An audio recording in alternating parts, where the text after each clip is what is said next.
Chers amis, téléspectateurs, auditeurs, internautes, abonnés, bonjour, salam alaikum, heureux de vous retrouver. Aujourd'hui, je voudrais vous présenter une amie naturopathe avec laquelle nous allons commencer des chroniques sur la santé au naturel, la santé prophétique, la santé traditionnelle, la médecine. Je dirais presque l'automédecine, puisque le but, sachant que le prophète a toujours prêché l'autonomie, c'est une manière d'apprendre à connaître son corps et apprendre à se soigner soi-même. Même s'il n'est pas déconseillé d'aller voir des médecins, bien sûr, mais ça on le verra plus en détail. Aujourd'hui, ce que je voudrais dans un premier temps, c'est vous présenter donc Madame Hinda Jeredi, qui est avec nous et qui va nous parler d'elle, nous retracer un peu son parcours, comment elle en est arrivée à la naturopathie et en quoi ça lui semble important. Hinda, bonjour. Bonjour. Alors, pour nos invités, je vais vous laisser vous présenter, parler un petit peu de votre parcours et puis éventuellement vous poser quelques questions. Alors voilà, je suis Hinda Jeredi, je suis naturopathe. Ça va faire depuis 10 ans que je suis naturopathe. J'étais avant préparatrice en pharmacie, donc j'ai fait mes études en pharmacie.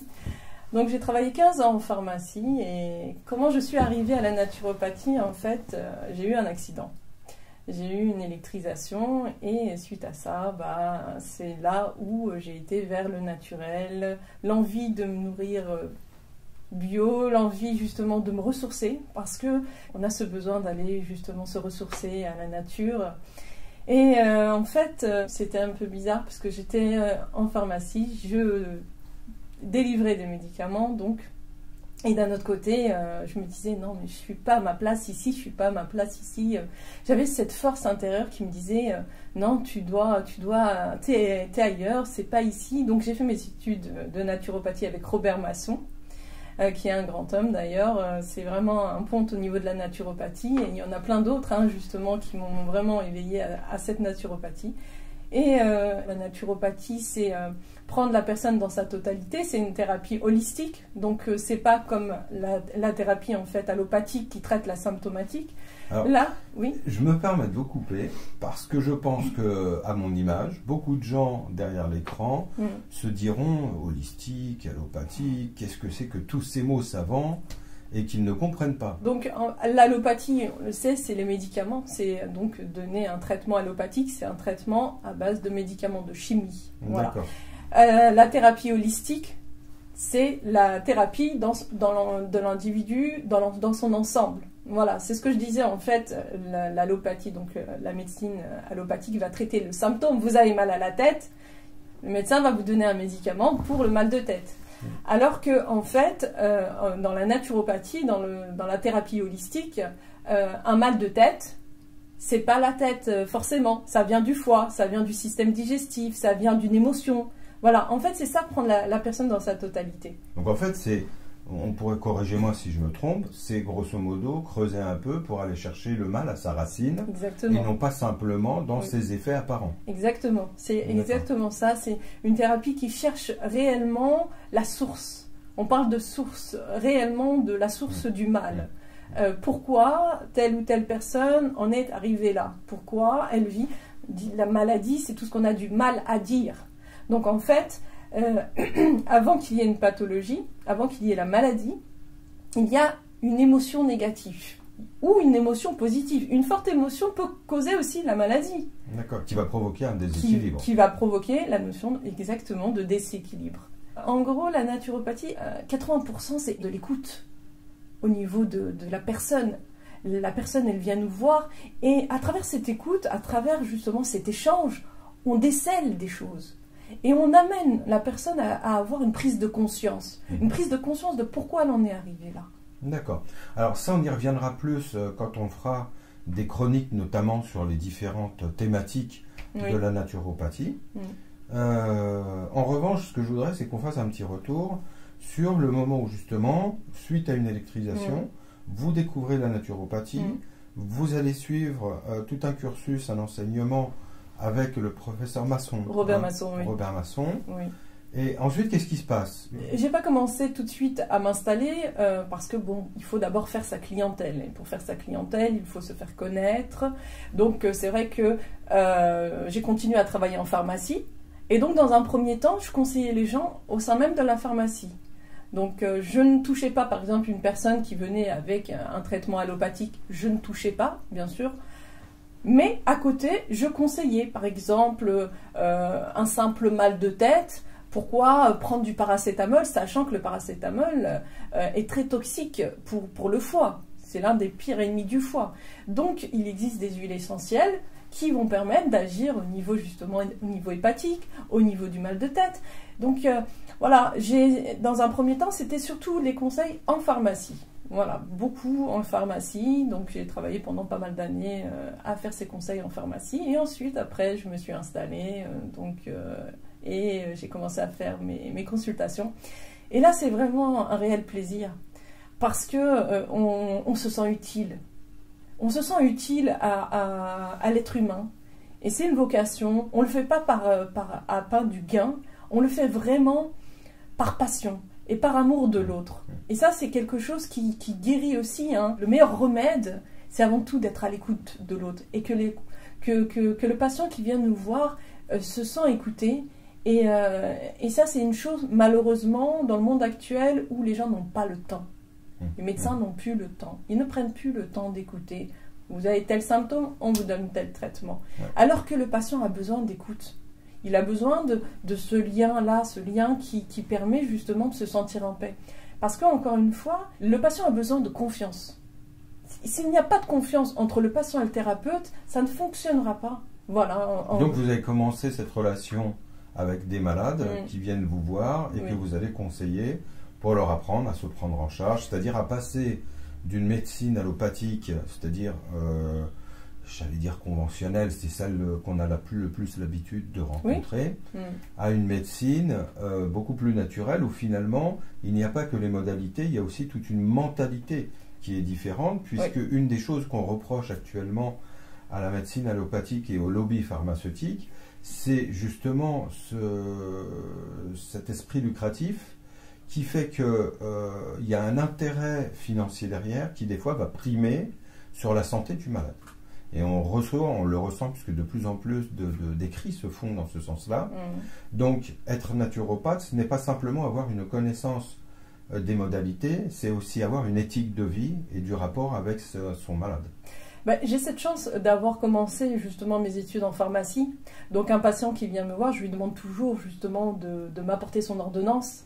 Parce qu'il faut savoir une chose, c'est que la naturopathie, moi je ne parle pas de médecine douce, parce que ce n'est pas une médecine douce. Une plante peut tuer une personne. Des huiles essentielles peuvent être très toxiques, mal utilisées. Mais très bien conseillées, ça peut aider énormément de personnes. Donc c'est pour ça qu'en fait, il est important justement de toujours demander l'avis à un professionnel de santé ou un naturopathe ou quelqu'un qui travaille justement dans ces médecines naturelles. Donc après 15 ans en pharmacie, j'ai cette chance de connaître le médicament. Les interactions médicamenteuses, il peut y avoir des interactions médicamenteuses entre un médicament et une plante. Donc ça aussi c'est important justement de pouvoir avoir cette connaissance à ce niveau-là aussi. Parce qu'il y a beaucoup de naturopathes qui n'ont pas cette connaissance-là, et qui sont très bien, hein, je ne dis pas, mais il faut quand même connaître.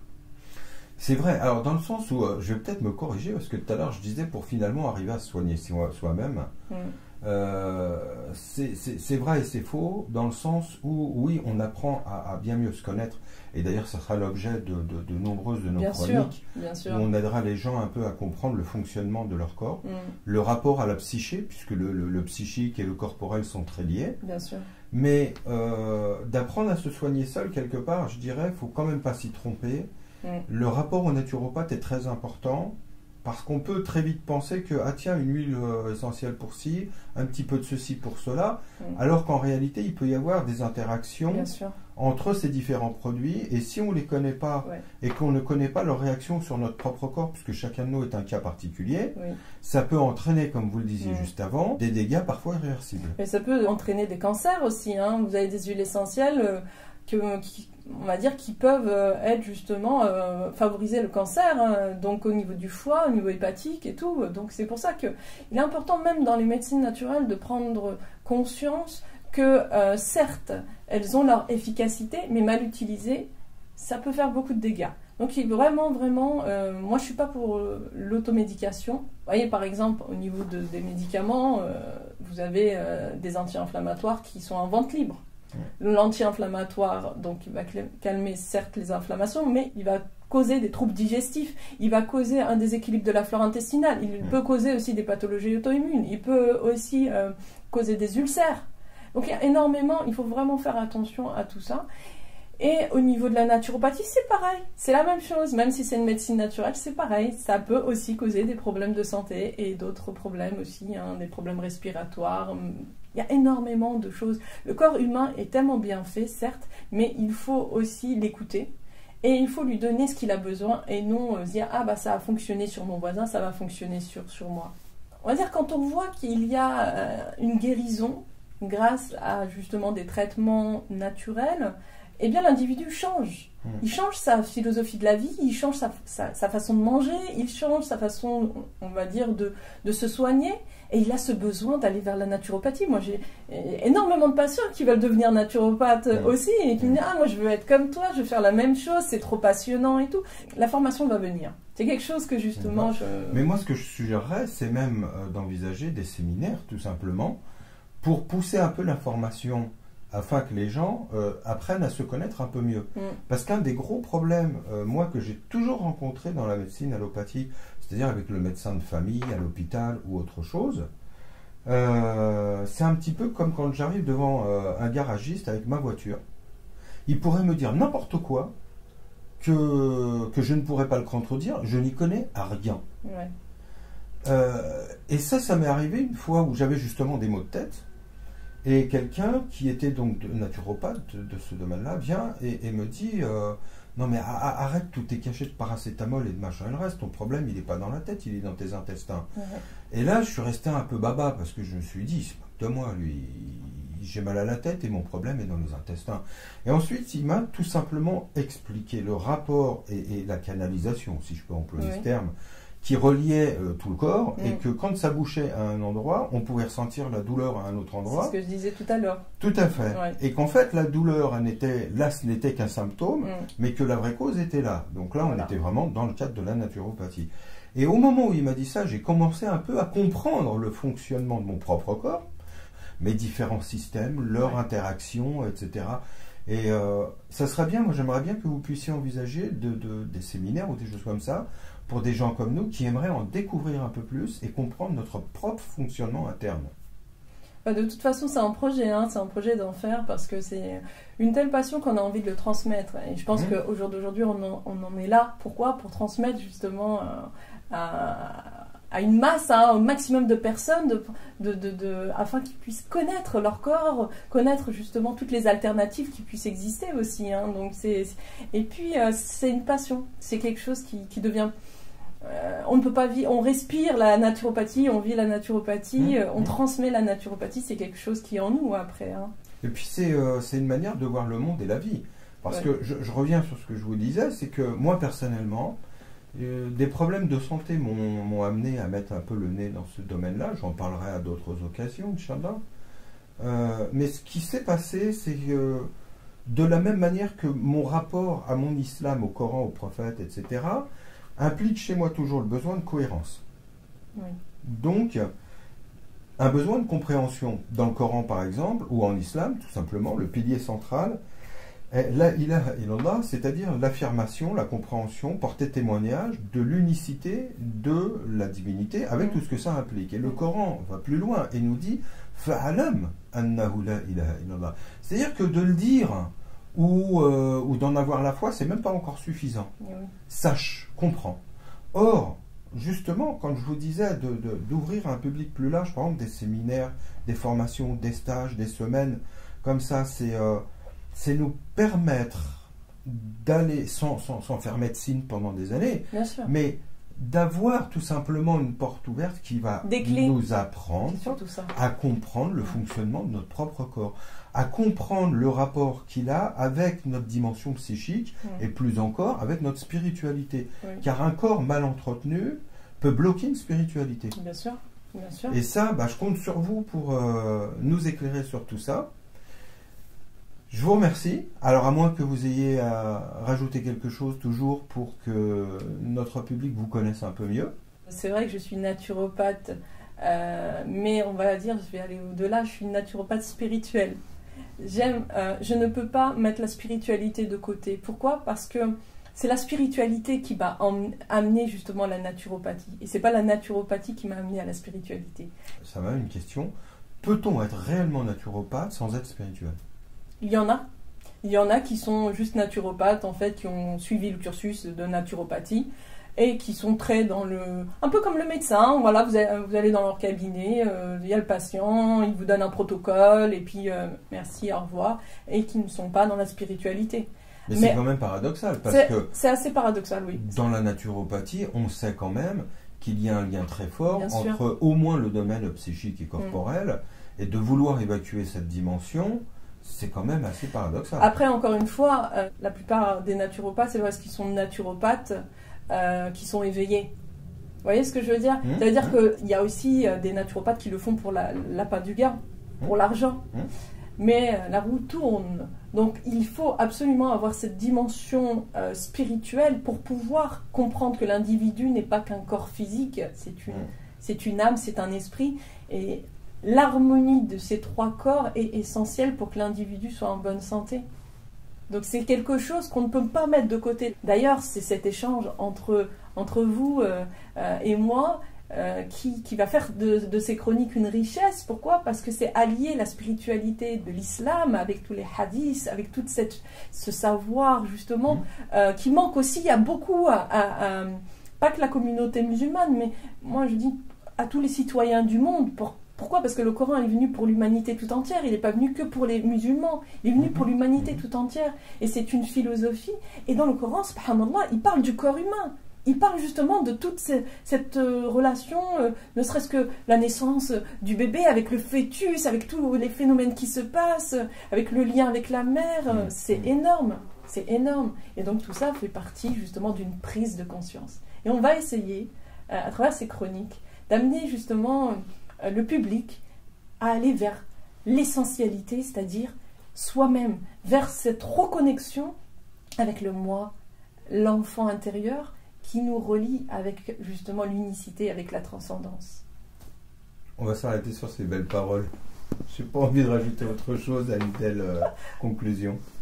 Linda, merci beaucoup. Merci à vous, c'est très gentil. À très bientôt, Inch'Allah. Inch'Allah. Chers amis, téléspectateurs, abonnés, auditeurs, à très bientôt de vous retrouver, où nous continuerons à aborder justement tout un domaine qui est celui de la naturopathie, qui malheureusement est encore aujourd'hui bien trop ignoré, et notamment de nous musulmans. À très bientôt, salam alaikum.